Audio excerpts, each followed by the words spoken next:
Hi అండి అందరికీ. పిల్లలతో కలిసి చార్మినార్ అయితే వెళ్తున్నాము. ఈరోజైతే ఇన్ని రోజులకు 10 రోజుల నుంచి హైదరాబాద్లో ఎండ అయితే మంచిగా వెళ్ళింది. ఇంకా వాతావరణం కూడా బాగుందని అలా బయటికైతే పిల్లలు నేను కలిసి వెళ్తున్నాము. ఇంకా రోడ్డు పై నుంచి వెళ్తుంటే రోడ్లు చూడండి ఎలా ఉన్నాయో. అన్మాతం పట్టుకొని కూర్చుంటే కింద పడేటట్లున్నాయి. మొత్తానికైతే చార్మినార్ చేరుకున్నాం. నేను పిల్లలు కలిసి చార్మినార్ వెళ్తున్నప్పుడు అనిపించింది, చిన్నప్పుడు పిల్లలతో ఎంతో బాధపడతాం, చాలా విసిగిస్తారు కదా. ఇప్పుడు ఆ పిల్లలే మనకు ఫ్రెండ్స్ అవుతారు. ఇంకా వేరే వాళ్ళతో పని లేకుండా పిల్లలు మనం కలిసి ఎంత దూరమైనా వెళ్ళొచ్చు అనిపిస్తుంది. ఇంకా చార్మినార్ని అయితే ఈ ద్వారాల గుండా చూస్తే చాలా బాగా అనిపిస్తుంది.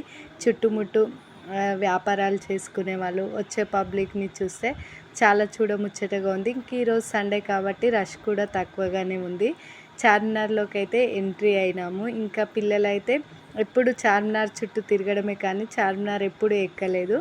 ఈరోజైతే ఎక్కుతామంటే ఇంకా లోపలికైతే వెళ్ళి టికెట్ తీసుకొని పైకైతే ఎక్కినాం.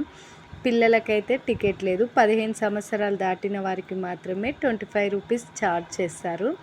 ఇంకా నాకు ఒక్క ఆమెకే టికెట్ తీసుకొని పైకైతే ఎక్కినాం. చార్మినార్ ఎక్కిన తర్వాత ఎటు చూసినా కానీ పైనుంచి చూస్తే కిందికి చూస్తే ఇసుకేస్తే ఇసుక రాలని జనం అంటారు చూడు, అలా కనిపిస్తున్నారు పబ్లిక్. ఇంక ఈరోజు సండే రష్ తక్కువ ఉన్నా కానీ ఇంత పబ్లిక్ ఉన్నారు.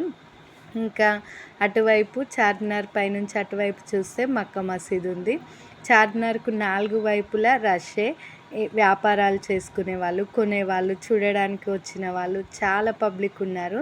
ఈ చార్మినార్ని అయితే 16వ శతాబ్దం రాజు కులీ కుతుబ్ షా అయితే ఈ చార్మినార్ని 1591వ సంవత్సరంలో కలరా వ్యాధికి సూచనగా అయితే కట్టాడు. కలరా వ్యాధి వచ్చి నగరంలో ఉన్న ప్రజలందరూ చనిపోతూ ఉన్నప్పుడు, నగరంలో పబ్లిక్ అంతా చనిపోతున్నారని బాధపడ్డప్పుడు దేవుడైతే ఆ వ్యక్తికి వాగ్దానం చేశాడంట, నువ్వు ఏ చోట అయితే నన్ను అడుగుతున్నావో ఆ చోట ఒక చిహ్నం అయితే నాకు గుర్తుగా కట్టమని చెప్పాడంట. ఇంక అప్పటి నుంచి ఈ చుట్టుపక్కల ప్రాంతంలో ఉన్న పబ్లిక్ అయితే ఇసుకేస్తే ఇసుక రాలనంత జనాన్ని ఇస్తానన్నాడంట. వాగ్దాన ప్రకారం పబ్లిక్ అయితే ఇసుకేస్తే ఇసుక రాలనంత పబ్లిక్ ఉన్నారు. ఇంక ఈ చార్మినార్ని అయితే కలరా వ్యాధికి చిహ్నంగా అయితే కట్టారంట. కొందరైతే ప్రేమకు చిహ్నంగా కట్టారంటారు. ఇంకా ఒక్కొక్కరు ఒక్కొక్క విధంగా అంటారు. చరిత్ర అయితే ప్లేగు వ్యాధి అంటే కలరా వ్యాధికి చిహ్నంగా కట్టారని ఉంది. 16వ శతాబ్దంలో 1591వ సంవత్సరంలో అయితే చార్మినార్ నిర్మించారు. అంత పురాతనమైన కట్టడం అయినప్పటికీ కూడా ఎక్కడ కూడా చెక్కు చెదరకుండా చాలా పటిష్టంగా అయితే ఉంది. ఇప్పటి కట్టడాలు ఎందుకు పనికిరావు. చార్మినార్ అయితే చాలా బాగుంది.